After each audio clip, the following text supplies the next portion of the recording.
अजमेर के अलवरगेट थाना क्षेत्र में स्थित एक सूने मकान को दिन दहाड़े चोरों ने अपना निशाना बनाया और घर में रखे 3.5 लाख रुपए नगद व सोने चांदी के जेवरात चुराकर फरार हो गए।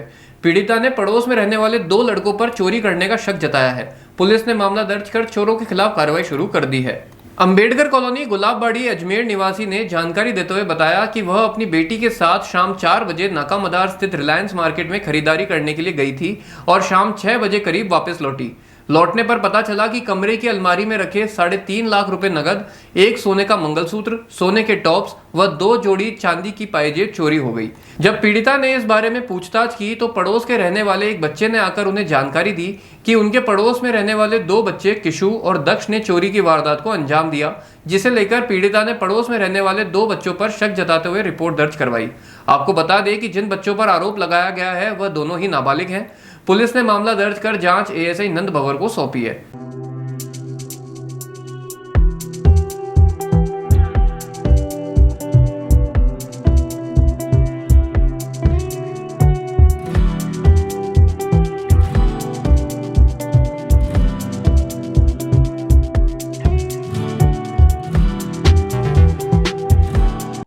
मैं रिलायंस मॉल गई हुई थी और जस्ट मैं जब वहाँ से मैं आई, मैं शाम को 6 बजे करीब मैंने देखा कि यहाँ से मेरे पैसों की थैली गायब है। तो मैंने मेरी बेटी से जानकारी चाहिए। मेरी बेटी ने कहा मम्मी मैंने नहीं ली। मैंने उससे 2-3 दफ़े पूछा, उसने मुझे मना कर दिया। फिर उसके बाद में 1 तारीख के रोज़ मेरे पास में ये कपिल, श्यामल और एक बच्चा और आए और ये मेरे सामने पड़ोसियों का बच्चे कृष्णा और किस्सू को लेके आए और बैल बजाई। उन्होंने मेरे को कहने लगे दादी जी आपके घर चोरी हुई है ना, जो इसने किस्सू ने और दक्ष ने मिल कर के करी है। तो मैं उसको डायरेक्ट ही फिर किस्सू के फादर को लेकर के इनके घर में गई, मैं दक्ष जिंदल के घर में। मैं तो इसके फादर ने, इसकी मदर ने, इसकी दादी ने, सब ने इस बात को स्वीकार करा है और बच्चे से पूछा है। फिर मैंने कहा कि भाई जब तुम्हें ये जानकारी पड़ गई तो तुमने ये बात मतलब पुलिस में क्यों नहीं तुमने दी तुमने? तो बोला कि हमने उस पैसों को दुकान में ले जाके रख रखा है। इसके फादर ने मुझे कहा मैंने इस पैसे को दुकान में ले जाके रख रखा है और मेरे को तो इसने 16,000 रुपये ही दिए हैं ला करके। आप चाहो तो अभी चल करके मैं आपको दे सकता हूँ, लेकिन मैंने उसको लेने से मना कर दिया। फिर सुबह इसकी बुआ अन्नू, फूफा कमल, इसके पिता राजेंद्र जिंदल, इसकी मदर सुनीता, अंश जिंदल और बुआ का लड़का नन्नू दक्ष जिंदल को लेकर के मेरे पास में आए सुबह 6 बजे। आके कहते हैं कि ना मतलब ये तो हमें कुछ बता नहीं रहा है। तो मैंने उससे पूछा, उसने साफ मतलब ये उसके मदर फादर तो बिल्कुल उसको बच्चे को पूछ रहे थे कि भाई पैसा कहाँ पर है, अभी तो बता दे तू। फिर कहने लगे कि ना आप पुलिस में मत जाना, नहीं तो मैं आत्महत्या कर लूँगा भाभी जी मैं।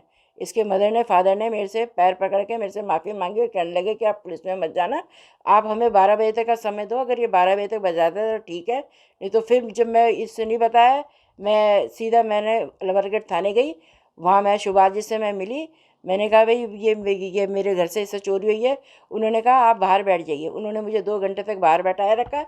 फिर भी मैं अंदर में गई तो उन्होंने ये कहते हुए मेरी रिपोर्ट लेने से इनकार कर दिया कि ये बच्चे नाबालिग हैं और हम आपके कहने से इस रिपोर्ट को नहीं ले सकते हैं। मैडम अपने क्या क्या सामान चोरी हुआ है? मेरे यहाँ से ये क्या कहते हैं 3.5 लाख तो नकदी गायब हुई है और अलमारी में से मेरे सोने का मंगलसूत्र है 2.5 तोले का और सोने के टॉप्स हैं और 2 पायजेब की जोड़ी है। ये इसको लेकर के आपने अलवरगढ़ थाने में गई मैं, जिसमें मेरी शिकायत पर सुभाष जी ने इनको नाबालिग बताते हुए शिकायत पर कार्रवाई करने से पहले इनकार कर दिया। फिर मैं वहाँ से साहब से मैं मिली। मैं उन्होंने थानेदार साहब के कहने पर इस मेरी रिपोर्ट पर इन्होंने फिर कहा कि ठीक है आप लिखित रिपोर्ट दे जाइए, आपकी कार्रवाई कर देंगे। लेकिन आज दिवस तक इन्होंने जब मेरी कार्रवाई नहीं करी तो फिर मैंने कल एसपी को इसकी जानकारी दी।